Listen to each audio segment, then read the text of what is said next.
지난 시간 우리는 중생을 살펴봤습니다. 중생, 소명을 입은 자는 중생을 경험합니다. 다시 말해서 하나님의 부르심을 입은 자는 거듭난다 하는 것입니다. 거듭남은 말씀과 성령으로 일어나는 것으로 본질이 새롭게 변하는 것을 의미합니다. 성경은 그리스도 안에서 성도는 새로운 피조물이 되었다, 그렇게 교훈하죠. 고린도후서 5장 17절 보시면 그런즉 누구든지 그리스도 안에 있으면 새로운 피조물이라 이전 것은 지나갔으니 보라 새 것이 되었도다. 새로운 피조물이라고 하는 것은 새롭게 태어났다 하는 말입니다. 그러니까 예수를 믿으며 사는 성도는 하나님의 자녀로 거듭나는 것입니다. 때문에 전과는 다른 삶을 살아갑니다. 전에는 세상을 추구하며 세상에 민감하게 반응하며 살았다면 이제는 말씀을 추구하며 말씀에 민감하게 반응하며 살아갑니다. 성령은 그렇게 우리를 새로운 자의 인생을 살아가도록 함께 하시며 인도해 주십니다. 그러면 생각해 보시기 바랍니다. 여러분, 소명을 입은 자는 중생을 경험합니다. 그러면 중생한 자는 어느 자리로 향하겠습니까? 조금 전에 중생한 자는 무엇에 민감하게 된다고 했습니까? 말씀입니다. 성경은 무엇을 교훈합니까? 예수 그리스도의 복음을 교훈합니다. 이를 조금 달리 말하면 하나님의 은혜 없이는 살 수 없음을 교훈한다는 것이죠. 그러면 중생한 자의 인생에 나타나게 되는 것은 무엇이겠습니까? 바로 회심입니다. 교회를 다니다 보면 회심이라고 하는 이 용어를 자주 접하게 됩니다. 교회에서 회심이라는 이 용어를 접할 수 있는 것은 여러분 아주 좋은 현상입니다. 그러나 용어를 접하는 문제와 그 용어의 의미를 아는 문제는 조금 다릅니다. 우리는 회심이라는 용어를 듣기는 하나 그 의미에 대해서는 의외로 잘 모르는 경우가 많습니다. 사실 회심만 그러한 건 아니죠. 그 중에 여러분 그런데 회심도 포함이 되어 있습니다. 그런 점에서 오늘날 우리에게 좀 필요한 것은 우리가 사용하는 이 개념들을 보다 정확하게 알고 바르게 적용하는 훈련이다, 그렇게 볼 수 있습니다. 중세에 일어난 종교개혁은 용어개혁에서 시작이 되었습니다. 종교개혁자들은 당시의 가장 큰 문제를 이 용어의 오용이다, 그렇게 보았습니다. 그래서 그들은 잘못 오용된 개념을 다시 정립하기 위한 노력들을 하였고, 그런 노력들의 결실로 신자들의 신앙은 개혁이 되어지고 경건이 회복된 것입니다. 우리는 신앙생활을 하면서 많은 용어를 사용합니다. 예배, 기도, 찬양, 말씀, 전도 등 너무나도 많은 용어들을 편하게 사용하죠. 그러나 실제 의미를 제대로 모르고 쓸 때가 너무나도 많다는 것입니다. 여러분, 용어를 사용하더라도 의미를 바르게 알고 정확하고 신중하게 사용해야 교회가 개혁될 수 있습니다. 그런 점에서 회심을 한번 살펴보려고 하는 것이죠. 그동안 역사적으로 그릇된 이 회심과는 도덕적 방종으로 교회 타락의 원흉이 되었습니다. 잘못된 회심과는 구원의 확신에 대한 오류로 나타났고, 그것이 실제 삶으로 나타나는 현상이 도덕적 방종이었습니다. 기본적으로 회심이라고 하는 이 한자는 돌이킬 회와 마음심입니다. 그러니까 마음을 돌이키는 것, 그것을 의미하는 용어가 회심인 것입니다. 어떤 행동 양식을 바꾸는 정도가 아닙니다. 마음을 돌이키는 것입니다. 마음이 세상을 향해 있다가 마음을 하나님께로 향하게 하는 것입니다.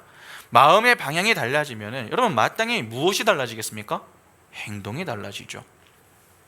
그러니까 중생이 일어나면 마음이 달라지는 회심이 일어나고, 회심이 일어나면 그의 인생의 행동이 달라진다라고 하는 것을 알 수 있습니다. 보통 사람들은 회심을 생각할 때에 두 가지 용어를 같이 떠올립니다. 바로 회개와 신앙입니다. 가끔 회심과 회개를 같은 의미로 보시는 분들이 많죠. 상당히 비슷해 보이지만 여러분, 회개하고 회심은요 다릅니다. 회심의 구성 요소가 바로 회개와 신앙입니다. 그런 점에서 회개는 회심이 될 수 없습니다. 회개는 회심의 구성 요소 중에 하나입니다. 그러면 회심을 하면 반드시 무엇이 나타나야 한다 하는 말입니까? 회개가 나타나야 한다 하는 말입니다. 만일 회심을 했다고 하는데 회개가 없다면 그것은 참된 회심이 아닙니다. 또한 회개는 있는데 신앙에 의한 것이 아니고 의무감이나 교회적 분위기, 또 자기 가치관의 동의에 의해서 나온 것이라면 그 역시 회심이다, 그렇게 보기 어렵습니다. 오해하시면 안 됩니다. 단지 내가 교회를 다니면서 어떤 행위가 바뀌었다, 예전에 내 삶이 청산되었다, 그것은 꼭 믿음이 아니더라도 교육에서도 나올 수 있는 것입니다. 상당수 성도들 중에는 신앙과 회개 가운데 하나가 결여된 자들이 은근히 많습니다. 신앙은 있는데 회개가 없거나, 신앙은 없는데 회개는 있거나, 이렇게 참된 회심의 모습이 없이 신앙생활을 하는 분들이 적지 않습니다. 이것이 바로 교회가 도덕적으로 타락하게 된 핵심이다, 그렇게 말할 수 있는 것입니다. 그러나 기억하셔야 됩니다. 중생한 자의 인생에는 반드시 회심이 뒤따릅니다. 그러니까 회심이 없다? 그것은 중생의 여부를 의심해 보아야 합니다. 왜냐하면 중생한 자에게 회심은 반드시 일어나기 때문에 그렇습니다. 여러분, 회심은요, 본질적인 변화로 나타나는 것이지 학습된 결과로 나타나는 결과물이 아닙니다. 오늘날 여전히 많은 교회들이 착각하는 내용이 여기에 있습니다. 교육이나 훈련을 통해 얼마든지 훌륭한 신앙인을 양성할 수 있다, 그렇게 믿습니다. 그래서 제자 훈련이나 훈련 프로그램 등 교회에 자꾸 도입을 하려고 합니다. 새가족 교육만 잘 시키면 된다, 제자 양육 이후 학교만 잘 운영하면 된다, 훈련 프로그램을 체계적으로 시행하면 성도들이 변할 것이다, 그렇게 여기는 것입니다. 실제 이러한 시도로 점진적으로 변화가 일어나는 자들이 있습니다. 때문에 교육과 훈련을 중시하는 모습은 일정 부분 이해가 됩니다. 분명 교육과 여러분 훈련은요, 중요합니다. 그러나 오해하시면 안 될 게 있습니다. 학습된 변화와 본성 자체의 변화는 완전히 다릅니다. 교육이나 훈련을 통한 변화는 정확하게는 회심이라고 보기가 좀 어렵습니다. 그러니까 그것은 변화된 것처럼 보이지만 궁극적으로는 변화된 것이 아니라는 것입니다. 이는 언제든지 다시 이전으로 돌아갈 수 있다 하는 뜻이 되겠죠. 분명 훈련을 통해서나 회심을 통해서나 성도들의 행위는 똑같이 변합니다. 이전에 즐기던 게임이나 술이나 담배 등을 끊고 신앙에 열심을 내며 예배 및 많은 모임에 잘 참여하고 헌금도 잘하고 섬김에도 열심을 내며 모든 면에서 변화된 모습을 보일 수 있습니다. 그러나 그것이 하나님을 경외하는 것이 아닐 경우에 그 모든 행위는 다 위선으로 가게 됩니다. 다시 말해서 가짜가 된다는 것이죠. 오히려 변화를 하면 할수록 하나님의 의가 드러나는 것이 아니라 자기 의가 드러납니다. 우리는 너무나 회심이라고 하는 말을 가볍게 사용하는 경향이 있습니다. 행동이 조금 바뀌고 조금 열심을 내면 회심했다, 그렇게 봅니다. 그러나 회심이란 용어를 조금 신중하고 가치 있게 사용할 필요가 있습니다. 교육이나 훈련으로 변화된 사람들은 사실 세상과의 구별됨이라고 하는 것이 별로 없습니다. 왜냐하면 교육은 사람을 개선시킬 수는 있어도 본질을 바꾸지는 못하기 때문입니다. 석유를 캐면은 휘발유도 만들고 경유를 만들기도 하고 플라스틱을 만들기도 하고 다양하게 만듭니다. 여러분, 겉으로 보여주는 양태는 다르지만 본질은 어떻습니까? 같습니다. 모두 다 석유에서 나오는 것입니다. 본질이 같으면 본질이 가져다 주는 결과도 같습니다. 그러나 유기물로 만들어진 것과 무기물로 만들어진 것은 본질이 다릅니다. 때문에 무기물로 만들면 썩지 않죠. 반면에 유기물은 어떻습니까? 시간이 지나면 썩습니다. 분명 외적으로 유기물이나 무기물은 서로 구분하기가 어렵습니다. 그러나 시간이 지나면 성질이 기울어져 갑니다. 본질로 기울어져 간다는 것입니다. 신앙도 비슷합니다. 교육이나 훈련으로 본질이 바뀌지 않은 사람은요, 결국 옛 성질로 돌아갑니다. 교회에서 훈련을 열심히 받아도 그렇습니다. 시간적인 이 차이가 좀 있을 뿐이지 언젠가는 반드시 옛 모습, 옛 사람으로 돌아갑니다. 그래서 분명 신앙적인 행태는 행위는 있는 것 같은데 그가 있는 곳에는 그리스도의 향기가 없습니다. 예배에 참여를 하고 사람들과 교제는 있는데 사람들이 상처를 받거나 공동체의 하나됨을 이루지 못하게 하는 것입니다. 왜 그렇습니까? 학습된 상태로 형식만 있을 뿐 본질의 변화가 없기 때문입니다. 그러니까 종교 행위로 자기 의를 드러내려고 하기 때문에 그 사람이 있는 곳은 악취가 계속 나게 되는 것입니다. 그러한 사람들은 상당히 기복적이며 또 감정적입니다. 상황에 따라 늘 흔들리며 쉽게 무너지는 것이죠. 그래서 자신과 마음이 맞지 않고 자신의 가치를 인정해 주지 않으면 힘들어하거나 그 상대에게 화를 내기도 합니다. 그리고 다시 이전으로 돌아가거나 아니면 자신을 인정해 주는 곳으로 가버립니다. 그러나 본질이 바뀐 자는요, 다릅니다. 시간이 지날수록 옛 삶과는 거리가 더욱 멀어집니다. 점점 예수 쪽으로 바뀌어갑니다. 그걸 성화라고 합니다. 환경이 별로 안 좋아도 더 그리스도를 닮는 쪽으로 향합니다. 내 본질이 바뀌었는가를 확인하는 것은 시간이 지나면서 어느 쪽으로 기울어져 가고 있는가를 보면 알 수 있겠죠. 신앙의 본질이 바뀌었는지를 보려면 여러분 가장 정확한 것은 시간을 두고 지켜보면 가장 정확합니다. 지속적인가? 점점 하나님 쪽으로 마음이 기울어가고 있는가? 그러한 점들을 보면요, 금방 알 수 있습니다. 여러분, 사람은 훈련으로 변하는 것이 아닙니다. 훈련은 잠깐 바뀐 것처럼 보여줄 수는 있어도 언젠가는 옛날 그 모습으로 다시 돌아가게 합니다. 반면에 진정으로 회심한 사람은 시간이 지나도 돌아가지 않습니다. 오히려 점점 예수를 닮는 작은 예수로 살아갑니다. 가끔 신앙의 연수가 오래되신 그러한 분들 가운데 이렇게 말씀하시는 분들 있죠. 아까도 말씀을 드렸지만 나는 젊었을 때 정말 열심히 했다. 어릴 때는 정말 열정적으로 교회를 다녔다. 그렇게 과거를 회고하며 그때를 그리워하시는 그러한 분들이 있습니다. 그러나 예전에도 신앙생활을 뜨겁게 하셨다면 지금도 신앙생활을 뜨겁게 해야 합니다. 그러나 만일 과거에만 뜨겁고 지금은 그렇지 않다면 고민을 해야 되겠죠. 내 신앙의 본질이 어느 쪽을 향해 있는지를 점검해 보아야 하는 것입니다. 회개와 신앙은 지속적으로 나타나야 합니다. 단지 감에서 그치지 않습니다. 외부적인 환경 가운데에서도 영적인 이 성장은요, 멈추지 않습니다. 이는 의지의 결과가 아니라 은혜의 결과입니다. 그러면 여기까지 잠시 정리를 해보겠습니다. 여러분, 회심은 중생의 결과입니다. 회심은 단회적으로 일어나는 사건이며 본질의 변화가 나타납니다. 당연히 본질의 변화가 일어나면 마음이 변하게 되니 행동에도 변화가 생겨나겠죠. 그런데 그 변화는 지속적으로 나타난다라고 말씀을 드렸습니다. 회개와 신앙이라는 두 요소를 가지고 점점 예수를 닮아가는 변화된 인생을 살아가는 것, 그것이 회심의 참 모습입니다. 그러면 그러한 이해를 가지고 바울의 얘기를 잠시 보겠습니다. 아마도 바울의 회심 사건을 잘 아실 겁니다. 바울이 예수 믿는 자들을 잡기 위해서 이 다메섹 도상으로 갔다가 예수를 만난 사건이 바로 바울의 회심 사건입니다.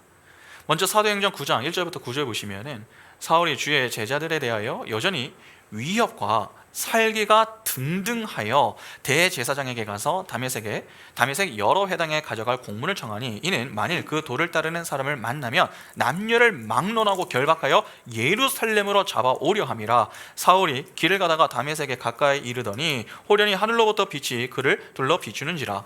땅에 엎드러져 들음에 소리가 있어 이르시되 사울아 사울아 내가 어찌하여 나를 박해하였느냐 하거늘 대답하되 주여 누구시니까? 이르시되 나는 네가 박해하는 예수라. 너는 일어나 시내로 들어가라. 내가 행할 것을 내게 이를 자가 있느니라 하시니 같이 가던 사람들은 소리만 듣고 아무도 보지 못하여 말을 못하고 서 있더라. 사울이 땅에서 일어나 눈은 떴으나 아무것도 보지 못하고 사람의 손에 끌려 다메섹으로 들어가서 사흘 동안 보지 못하고 먹지도 마시지도 아니하니라. 잘 아시다시피 회심 전에 이 바울은요, 유대계 신봉자였습니다. 당시에 그는 엘리트 코스를 밟았던 자였으며 상당한 열심과 열정의 소유자였습니다. 보통 사람이 여러분 다 잘하면 어떻게 됩니까? 모든 걸 다 잘한다. 다 잘하면 사람이 좀 어떻습니까? 겸손합니까? 교만합니다. 당시 바울도 매우 교만했습니다. 이는 그가 쓴 서신을 보면 정확히 나오죠. 빌립보서 3장 4절부터 6절 보시면 그러나 나도 육체를 신뢰할 만하며 만일 누구든지 다른 이가 육체를 신뢰할 것이 있는 줄로 생각하면 나는 더욱 그러하리니 나는 8일 만에 할례를 받고 이스라엘 족속이요 베냐민 지파요 히브리인 중에 히브리인이요 율법으로는 바리새인이요 열심으로는 교회를 박해하고 율법의 의로는 흠이 없는 자라. 여기 보면 바울은 회심 전 자신이 매우 교만했다 그렇게 지금 언급합니다. 열심히 교회를 박해했을 뿐만 아니라 율법의 의로는 흠이 없었다 그렇게 스스로를 평가하고 있는 것이죠. 남이 바울을 그렇게 평가한 게 아닙니다. 스스로 그렇게 평가한 겁니다. 소위 나는 완벽한 자였다, 그렇게 이야기한 것입니다. 여기서 스스로를 완벽한 자라고 여러분 당당하게 이야기하실 수 있는 분 계십니까? 없습니다. 그만큼 여러분 바울은요 교만했던 자였습니다. 그러니까 바울은 그가 가지고 있는 재능과 실력을 가지고 자기 자신을 위하여 사용했었던 그러한 인물이었던 것이죠. 그는 열심을 가지고 교회를 박해했다라고 했습니다. 그러면 그가 다메섹 도상에 간 이유도 무엇을 위해서 간 것입니까? 예수 믿는 자들을 잡기 위해서 간 것입니다. 그만큼 그의 열정은 남들이 쉽게 흉내내기 어려울 정도였습니다. 그런데 바울이 그곳에서 예수를 만나게 됩니다. 그리고 그 자리에서 회심을 하죠. 그런데 본문을 위에서 보시면 여러분 바울을 회심케 한 것이 무엇입니까? 바로 말씀이었습니다. 예수 그리스도의 말씀이 바울을 회심케 만든 것입니다. 그러면 우리는 자연스럽게 한 가지 궁금함이 좀 생기게 됩니다. 왜 바울에게 말씀이 주어졌는가 하는 것입니다. 교회를 박해하던 그의 인생에 예수는 왜 말씀으로 찾아가 그를 회심케 한 것입니까?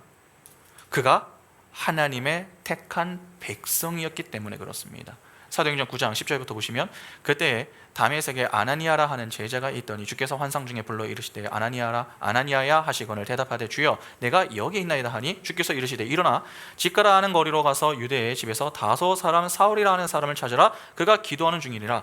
그가 아나니아라 하는 사람이 들어와서 자기에게 안수하여 다시 보게 하는 것을 보았느니라 하시거늘 아나니아가 대답하되 주여 이 사람에 대하여 내가 여러 사람에게 들었사온즉 그가 예루살렘에서 주의 성도에게 적지 않은 해를 끼쳤다 하더니 여기서도 주의 이름을 부르는 모든 사람을 결박할 권한을 대제사장에게서 받았나이다 하거늘 주께서 이르시되 가라. 이 사람은 내 이름을 이방인과 임금들과 이스라엘 자손들에게 전하기 위하여 택한 나의 그릇이라. 마지막 15절에 하나님은 바울을 뭐라고 합니까? 나의 택한 그릇이다. 나의 그릇이다. 그렇게 말씀합니다. 그러니까 하나님이 그에게 말씀으로 그를 찾아가신 이유는 태초부터 그가 구원받기로 작정된 하나님의 백성이었기 때문입니다. 하나님의 택함은 소명이죠. 그래서 그 소명에 따라 그를 다메섹 도상에서 부르신 것입니다. 하나님은 말씀으로 그를 부르셨고 그 속에서 그가 거듭났습니다. 그렇게 그가 회심하게 된 것이죠. 그러면 바울이 회심한 것을 어떻게 알 수 있습니까? 여러분 회심은 본질의 변화를 일으킨다라고 했는데 이후 내용을 한번 보시기 바랍니다. 사도행전 9장 17절부터 22절에 아나니아가 떠나 그 집에 들어가서 그에게 안수하여 이르되 형제 사울아 주 곧 내가 오는 길에서 나타나셨던 예수께서 나를 보내어 너로 다시 보게 하시고 성령으로 충만하게 하신다 하니 즉시 사울의 눈에서 비닐 같은 것이 벗어져 다시 보게 된지라. 일어나 세례를 받고 음식을 먹음에 강건하여지니라. 사울이 다메섹에 있는 제자들과 함께 며칠 있을새 즉시로 각 회당에서 예수가 하나님의 아들이심을 전파하니 듣는 사람이 다 놀라 말하되 이 사람이 예루살렘에서 이 이름을 부르는 사람을 면하려던 자가 아니냐. 여기 온 것도 그들을 결박하여 대제사장들에게 끌어가고자 함이 아니냐 하더라. 사울은 힘을 더 얻어 예수를 그리스도라 증언하여 다메섹에 사는 유대인들을 당혹하게 하니라. 다메섹에서 예수를 만난 바울이 이후부터 어떻게 살았다고 합니까? 예수를 그리스도라 증언하며 살았다라고 합니다. 여러분 본래 바울이 다메섹에 간 이유는 무엇 때문이었습니까? 예수 믿는 자들을 잡기 위해서였습니다. 그러니까 자신을 위해 다메섹까지 갔던 것입니다. 그런데 그곳에서 말씀이신 예수로 인해 회심을 하자 어떻게 변합니까? 예수를 하나님의 아들이라고 전파하며 다녔습니다. 그러니까 복음을 전하며 지낸 것입니다. 이에 사람들이 바울 때문에 당혹감을 감추지 못했다라고 하죠. 주변 사람들이 봐도 바울이 너무 변한 것을 느낄 수 있을 정도였습니다. 그런데 그렇게 변한 바울이 여러분 언제까지 그렇게 복음을 전하며 살았습니까? 죽을 때까지 복음을 전하며 살았습니다. 디모데후서 4장 7절과 8절에 나는 선한 싸움을 싸우고 나의 달려갈 길을 마치고 믿음을 지켰으니 이제 후로는 나를 위하여 의의 면류관이 예비되었으므로 주 곧 의로우신 재판장이 그 날에 내게 주실 것이며 내게만 아니라 주의 나타나심을 사모하는 모든 자에게도니라. 디모데후서는 바울이 쓴 마지막 서신입니다. 그의 마지막 서신의 마지막 장에서 바울은 무엇을 고백합니까? 내가 믿음을 지켰다. 그렇게 고백합니다.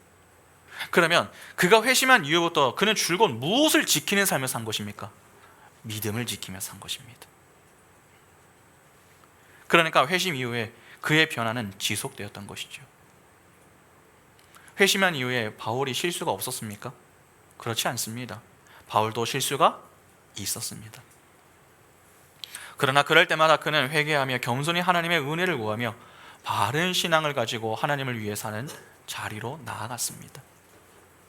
그가 복음으로 인해 고난을 당했다고 옥에 갇혔다고 다시 이전으로 돌아가지 않았습니다.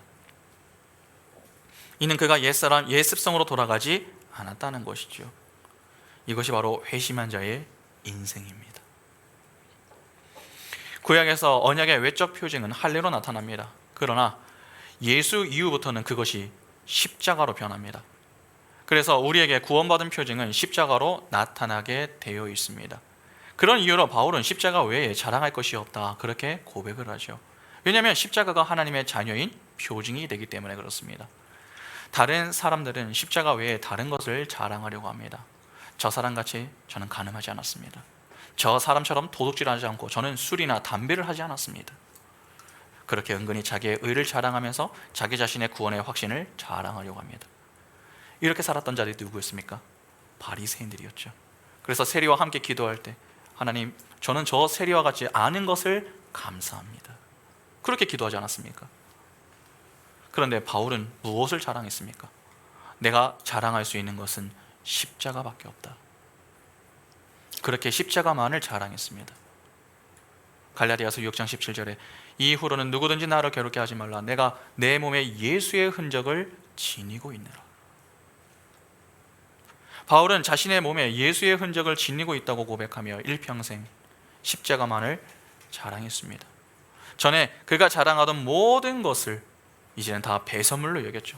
빌립보서 3장 7절부터 9절에 그러므로 무엇이든지 내게 유익하던 것을 내가 그리스도를 위하여 다 해로 여길 뿐더러 또한 모든 것을 해로 여김은 내 주 그리스도 예수를 아는 지식이 가장 고상하기 때문이라. 내가 그를 위하여 모든 것을 잃어버리고 배설물로 여김은 그리스도를 얻고 그 안에서 발견되려 함이니 내가 가진 의는 율법에서 난 것이 아니요 오직 그리스도를 믿음으로 말미암은 것이니 곧 믿음으로 하나님께로부터 난 의라. 바울의 이러한 삶의 모습은 어떤 교육이나 훈련으로 만들어진 것이 아닙니다. 열매는 그리스도에 의해서 만들어지는 것입니다. 바울이 특별해서 이러한 모습을 보였는가? 그렇지 않습니다. 회심한 모든 자들에게서 이러한 모습이 나타납니다. 여러분, 특히 우리가 잘 알고 있는 삭개오라든지 예수와 함께 십자가에 달렸었던 죄수한 사람 잘 아시죠? 누가복음 내용을 한번 좀 볼까요? 삭개오, 그 화면 한번 좀 전환시켜 주세요. 1장이 아닌데 18장일 거예요 아마. 예수께서 여리고로 들어가 지나가시더라. 삭개오라 이름하는 자가 있으니 세리장이요 또한 부자라. 그가 예수께서 어떠한 사람인가 하여 보고자 하되 키가 작고 사람이 많아 할 수 없어 앞으로 달려가서 보기 위하여 돌 무화과 나무에 올라가니 이는 예수께서 그리로 지나가시게 됨이로라. 예수께서 그곳에 이르사 쳐다보시고 이르시되 삭개오야 속히 내려오라. 내가 오늘 내 집에 유하여야 하겠다 하시니 급히 내려와 질거하며 영접하거늘 무사람이 보고 수군거려 이르되 저가 죄인의 집에 유하러 들어갔도다 하더라. 삭개오가 서서 주께 여짜오되 주여 보시옵소서 내 소유의 절반을 가난한 자들에게 주겠사오며 만일 누구의 것을 속여 빼앗은 일이 있으면 내 갑절이나 갚겠나이다. 예수께서 이르시되 오늘 구원이 이 집에 이르렀으니 이 사람도 아브라함의 자손이로라. 본문을 보면 여러분 삭개오라고 하는 인물이 등장합니다. 삭개오, 이 이름은요 순결하다, 무죄하다라고 하는 뜻입니다. 그러니까 매우 좋은 의미의 이름을 갖고 살았던 자가 삭개오입니다. 그러나 그의 직업이 무엇입니까? 세리장입니다. 특히 그가 있었던 곳은 여리고였습니다. 여리고. 그곳은 세금을 거두는 관리들이 로마에서 파견되어 머물렀던 곳입니다. 세관원들은 요단 동쪽 이 동편 지역에서 유대 땅으로 들어오는 이 물품에 대한 통관세를 받는 그러한 일을 했습니다. 그런데 그 중에서도 삭개오는 장이었습니다. 그래서 세리장이라고 나오는 것이죠. 특히 그는 부자였습니다. 그 당시 대부분의 유대인들은요, 식민 생활 때문에 매우 가난하게 지냈습니다. 그런데 삭개오는 부자였습니다. 이는 대조적인 용어를 사용하므로 삭개오가 부정적인 방법으로 부를 축적했음을 보여주는 것이죠.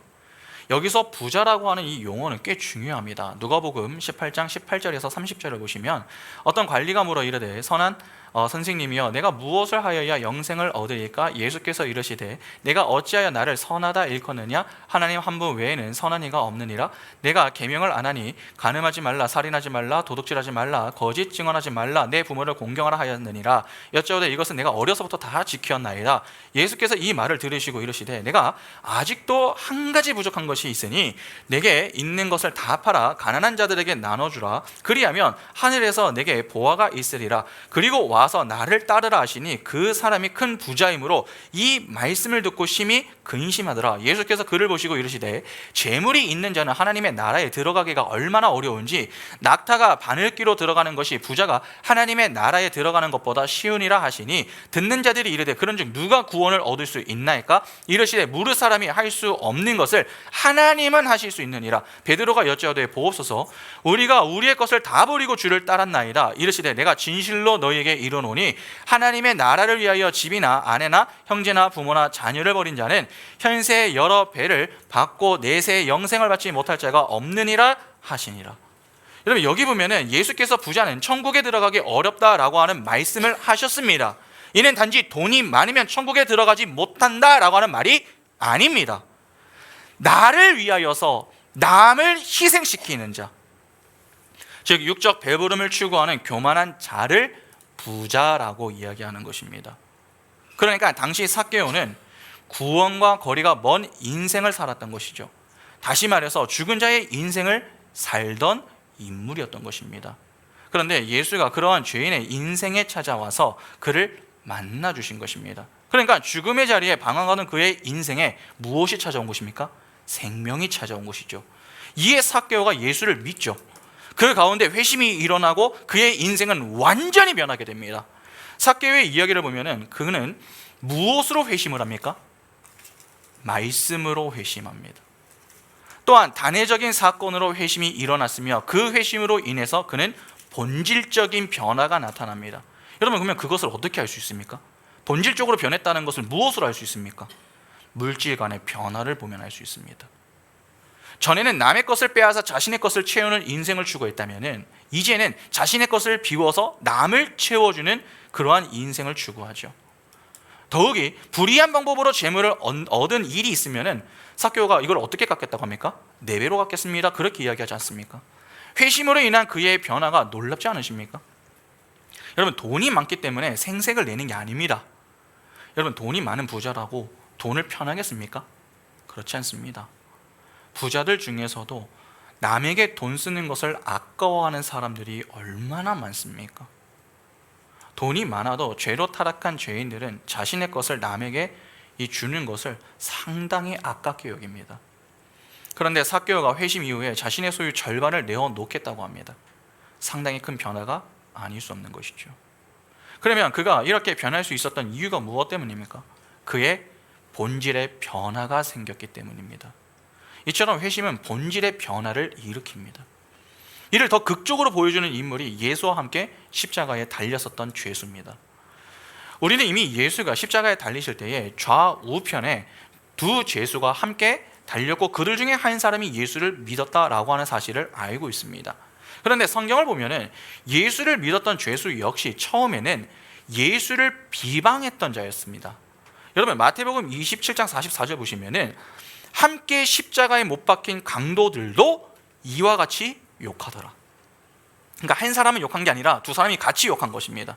그랬던 이 죄수가, 그 중에 한 사람이 마지막에 회심을 합니다. 누가복음 23장 39절부터 43절 보시면, 달린 행악자 중 하나는 비방하여 이르되 내가 그리스도가 아니냐, 너와 우리를 구원하라 하되, 하나는 그 사람을 꾸짖어 이르되 내가 동일한 정죄를 받고서도 하나님을 두려워하지 아니하느냐, 우리는 우리가 행한 일에 상당한 보응을 받는 것이니 이에 당연하거니와 이 사람이 행한 것은 옳지 않은 것이 없느니라 하고 이르되 예수여 당신의 나라에 임하실 때에 나를 기억하소서 하니, 예수께서 이르시되 내가 진실로 내게 이르노니 오늘 내가 나와 함께 낙원에 있으리라 하시니라.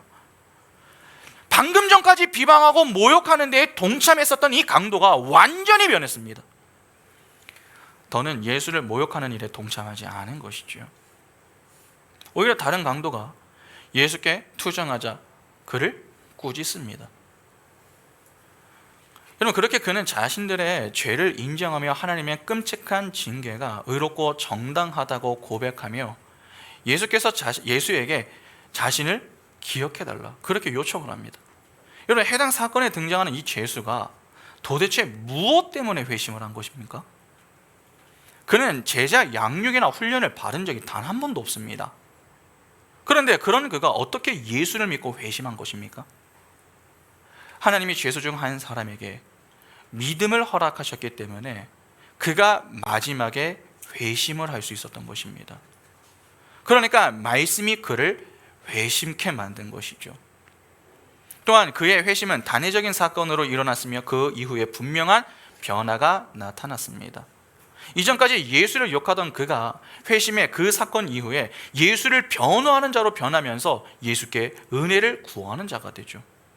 자기를 주장하는 자가 아니라 자기를 부인하는 자가 된 것입니다. 그러니까 이 죄수 역시 회심으로 인한 본질의 변화가 생긴 것입니다.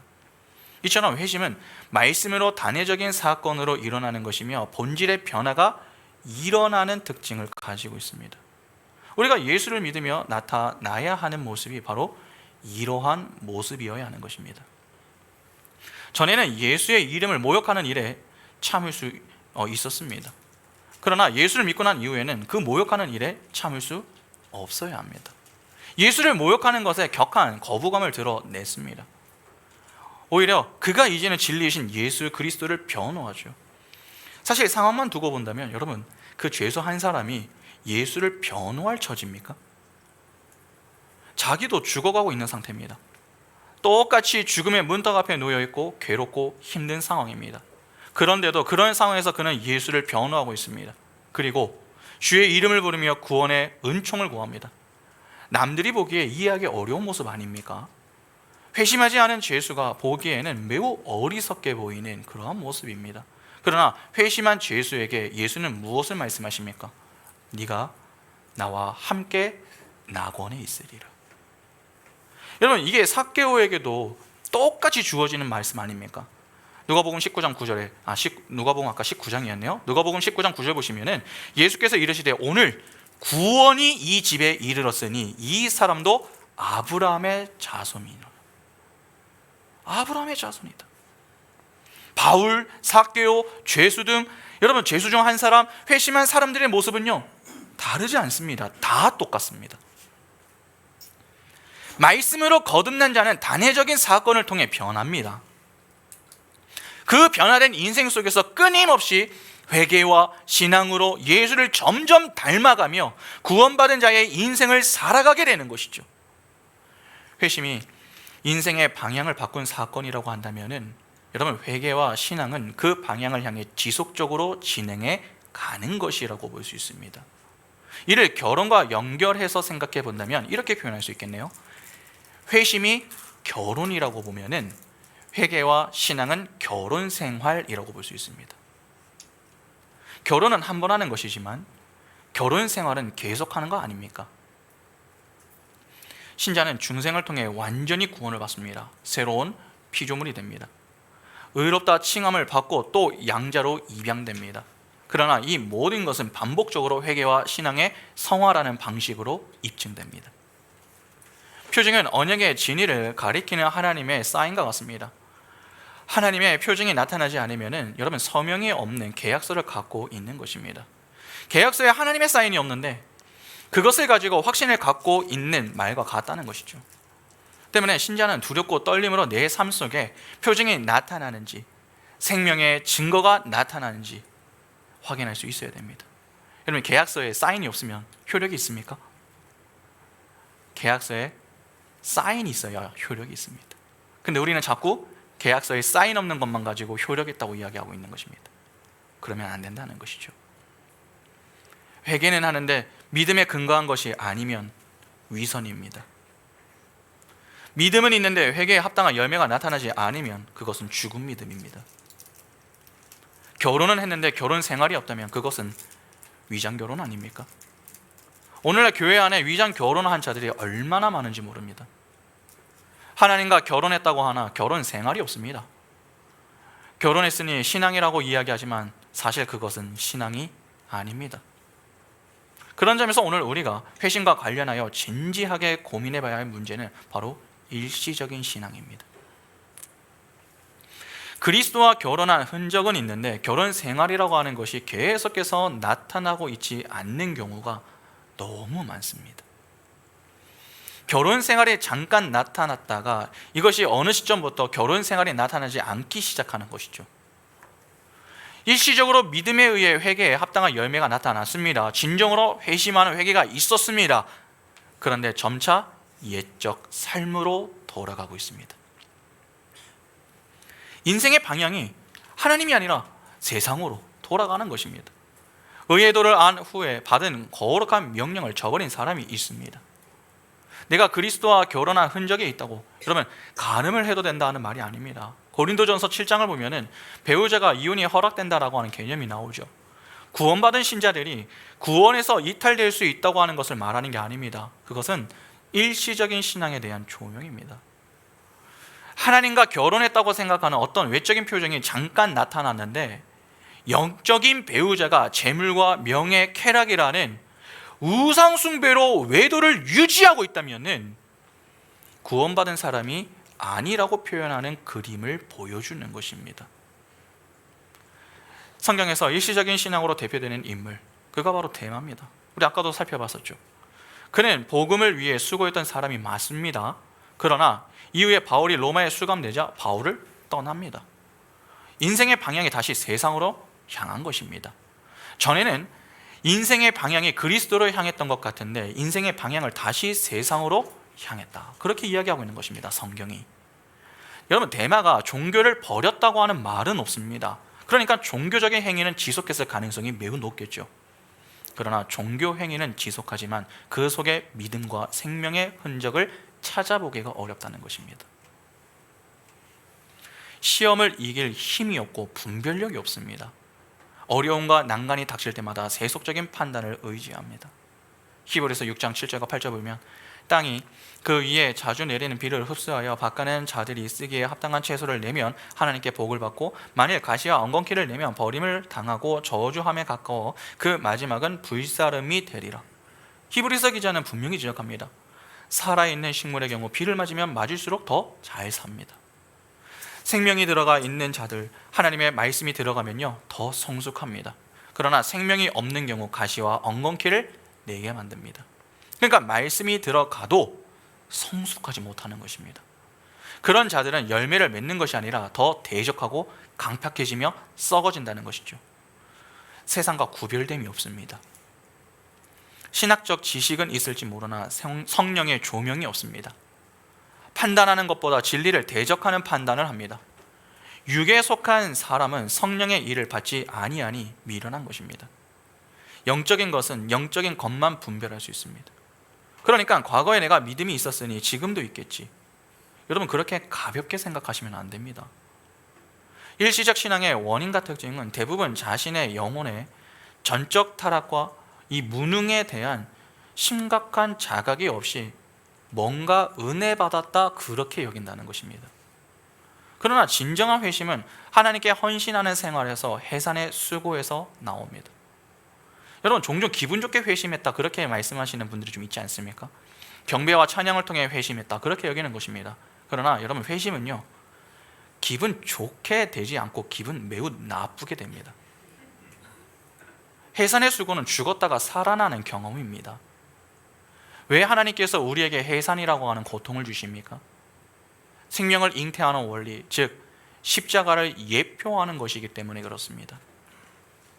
존 버년도 철로 역정에서 한 사람이 회심이 자신의 죄인됨과 무능에 대해서 시작해서 십자가 아래에서 죄짐을 벗는 감격으로 온다라고 하는 것을 가르치고 있습니다. 존 버년 역시 자신의 전적 타락과 무능의 극심한 고뇌 가운데에서 회심을 했습니다. 그러나 이렇게 기분 나쁘고 절망적인데 여러분, 그리스도를 떠나지 않는 것, 그것이 기적 아닙니까? 오늘날 우리의 기적은 도대체 무엇입니까? 불편하고 좋지 않은데 그리스도 곁에 붙어 있는 것, 그것이 기적입니다. 여러분, 우리가 왜 그렇게 쉽게 예수를 배반하는 줄 아십니까? 쉽게 구원받는다고 생각하기 때문에 그렇습니다. 그리스도, 그렇게 가볍게 믿을 만한 분 아닙니다. 기독교 신앙 그렇게 경솔하지 않습니다. 오늘날 기독교는 너무 가벼운 것이 문제입니다. 자기가 자발적으로 신앙의 자유를 자진 납세할 정도로 그렇게 얕은 종교가 아닙니다. 목숨이 미끄러지는 한이 있더라도 믿음을 지켰던 것이 우리 신앙의 선배들이었습니다. 신앙의 자유를 어떻게 지켰습니까? 여러분, 흑사병이 창궐하던 때에도 칼빈과 베자는 주일 예배를 중단한 기록이 없습니다. 이들이 이 정도로 강력했던 이유가 무엇입니까? 순교당하는 각오를 하면서 종교개혁을 이루었던 자들이었기 때문입니다. 그만큼 신앙의 가치를 알았던 것이죠. 격리된 병원을, 여러분, 목사를 파송하여서 죽어가는 환자들을 하나님의 말씀으로 권면하고 위로했습니다. 그러다가 감염되어 죽는 일들도 많이 발생했습니다. 무서워서 양떼를 버리고 도망가는 그러한 목사들은요, 면직시켰습니다. 그들에게는 믿음을 쉽게 가질 수 있는 것이 아니었기 때문에 그렇게까지 할 수 있었던 것입니다. 오늘날과 비교해 볼 때 상당히 큰 차이가 있는 거 아닙니까? 여러분, 우리 편에서 믿음은 하나님이 거저 주시는 것이지만 쉽게 주어지는 것은 아닙니다. 영접기도 한 방으로 예수님 영접하고 쉽게 예수를 믿는 것 아닙니다. 기독교 결코 가볍지 않습니다. 예수를 믿는 것은 의사가 환자를 치료하기 위해서 메스로 살을 가르는 것과 같습니다. 회심은 율법이 주는 것이 아니라 복음이 주는 것입니다. 율법은 병을 치료하기 위해서 배를 가르는 역할을 합니다. 여러분, 배를 갈랐다고 해서 치료가 됩니까? 그때부터 치료를 해야 되는 거 아닙니까? 배만 가르면 어떻게 됩니까? 죽는 겁니다. 여러분, 개복시키고 나면은 복음으로 적절히 치료를 해야 합니다. 율법은 하나님의 치료를 겸손히 받아들이도록 한다면은 복음은 겸손해진 심령을 치료하고 봉합해 주는 역할을 합니다. 그것이 율법과 복음의 관계입니다. 율법으로 철저히 겸비해진 사람들은 복음을 깨닫게 됩니다. 그들은 복음을 마음에 새깁니다. 전에는 평범하고 거칠게 들렸던 그 말씀들이 생명처럼 들리는 것이죠. 오늘날 교회에 이러한 과정이 없이 회심을 했다? 그렇게 말씀하시는 분들이 많습니다. 여전히 육체를 신뢰합니다. 기도보다 이성이 앞서고 성경의 가르침보다 경험이 앞섭니다. 그래서 자기 부인을 하지 않습니다. 열심은 내는데 여러분, 진리를 따르는 열심은 없습니다. 형제를 내 몸처럼 사랑할 줄도 모릅니다. 존 버년은 그런 자들을 십자가 체험 없이 담 넘어서 순례의 길을 가는 자다, 그렇게 이야기합니다. 날마다 자기 삶 속에 문제가 있을 때마다 좁은 길을 선택하는 것이 아니라 편한 길로 향합니다. 멸망의 길로 향하는 것입니다. 율법을 통해 자신의 죄인됨과 비참을 자극했다고 해서 여러분, 회심을 의미하지는 않습니다. 회심만이 하나님을 사랑하는 사랑에 붙잡힐 수 있는 것입니다. 회심까지 가지 않은 자들은 하나님의 말씀이 찌르는 것으로만 느껴질 뿐 하나님의 사랑을 느끼는 것까지는 가지 못합니다. 그러니까 뭔가 자기를 찌르는 것 같기는 한데 그 속에서 하나님의 사랑을 느끼지는 못한다는 것이죠. 하나님의 사랑의 메시지로, 여러분, 말씀이 하나님의 사랑의 메시지로 들리지 않고 자꾸 그냥 내 배를 가르는 그냥 아픔으로만 자꾸 느껴지는 것입니다. 그러나 기억해야 할 것은 말씀만이 성도에게 회심의 도구가 됩니다. 찬양, 프로그램, 심리 상담, 종교 영화, 신비한 체험, 안수기도, 그러한 것들로 회심을 했다고 주장하는 사람, 성경의 가르침과 거리가 매우 멀다는 것을 아셔야 됩니다. 베드로는 썩어질 씨가 아니라 하나님의 말씀으로 거듭난다, 그렇게 이야기를 했죠. 여러분, 회심이라고 하는 것은 우리의 마음판에 하나님의 말씀이 각인된 사건을 이야기하는 것입니다. 말씀이 내 마음에 각인되지 않은 상태에서의 변화는 아무런 의미가 없습니다. 우리의 행동의 변화, 즉 우리의 회개는 항상 신앙에 의해서 나오는 것이어야 합니다. 그러니까 학습에 따라 가지고 회개하는 것이 아니라 여러분, 본질의 변화에서 나와야 하는 것입니다. 믿음에서 나오는 것이어야 합니다. 하나님의 말씀이 내 본성에 각인이 되어져서 말씀이 나를 강건하여 살도록 만드는 것이 아니면 그건 가짜입니다. 가짜 회심입니다. 진정한 회심, 율법의 두 강령, 하나님을 사랑하고 이웃을 사랑하라는 말씀을 따르는 것으로 나타납니다. 왜냐하면 우리의 마음속에 두 강령이 각인되어져서 우리가 변화되는 것이기 때문에 그렇습니다. 이것이 일시적으로 나타나는 것이 아니라 지속적으로 나타나야 합니다. 여기서 우리는 두렵고 떨림으로 우리의 구원을 이루어야 된다고 하는 묵직한 말씀 앞에 무릎을 꿇게 되는 것이죠. 죄인은 결단코 스스로 회심할 수 없습니다. 여러분, 교회 오래 다닌다고 회심하는 거 아닙니다. 좌우의 날선 검처럼 찌르는 말씀을 듣고 겸비해진 죄인이 주의 이름을 부른다면 주님은 응답하십니다. 복음서에서 주님께 구원을 받은 사람들은 하나같이 주님께 긍휼을 간절히 구했던 자들이었습니다. 하나님의 찌르는 말씀을 겸비하여 듣고 그렇게 말씀을 듣고 주의 이름을 간절히 부르는 사람은요, 구원을 받았습니다.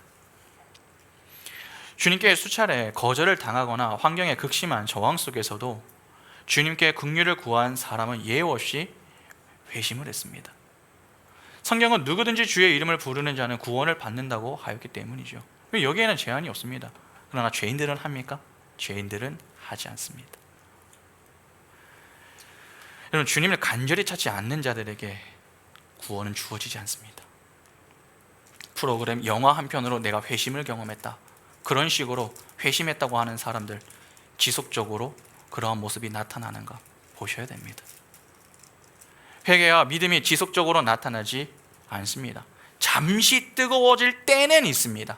그러나 그 뜨거움이 식어질 때면 금방 차가워집니다. 그렇게 점차 다시 옛날로 돌아갑니다. 사실 이런 현상을 여러분, 우리도 다 경험하고 있죠. 별로 어려운 곳에서 찾을 것 없습니다. 여러분, 수련회만 딱 보더라도 알 수 있습니다. 수련회를 가보면 특히 저녁 집회 때 상당히 열기가 뜨겁지 않습니까? 뭐 SFC 수련회나 뭐 오병이어 수련회, 뭐 그 밖에도 여러 가지 수련회들이 많이 있지 않습니까? 여러분, 그런 수련회를 가보면요, 찬양부터 말씀을 듣고 난 이후에 기도하는 시간을 보면 아주 뜨겁습니다. 그때 상당히 많은 젊은이들이 울면서 기도합니다. 하나님, 저도 정말 하나님을 만나고 싶습니다. 그동안의 저희 모습을 용서해 주십시오. 앞으로 하나님을 위해서 살겠습니다. 저희 남은 인생을 다 하나님께 바치겠습니다. 그렇게 믿음에 결단하며 눈물로 기도하는 분위기가 매우 강합니다. 뭐 옆에서 오니까 뭐 다 우는 거죠 이제.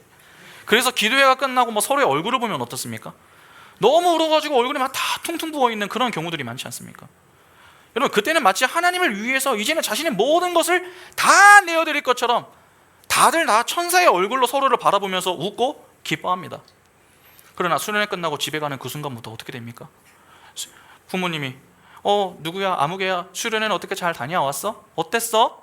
그렇게 묻는 부모를 향해서 피곤하니까 건드리지 마. 그렇게 방문을 걸어 잠그고 잠을 자거나 왜 피곤한데 힘들게 하냐고 자기를, 그렇게 부모와 언성을 높여서 그 자리에서부터 싸우는 젊은 사람들이 있습니다. 그러면 수련회 때 하나님께 고백했던 내용들은 다 어디로 간 것입니까? 천사의 얼굴은 다 어디로 사라진 것입니까? 여러분, 그건 회심이 아닙니다.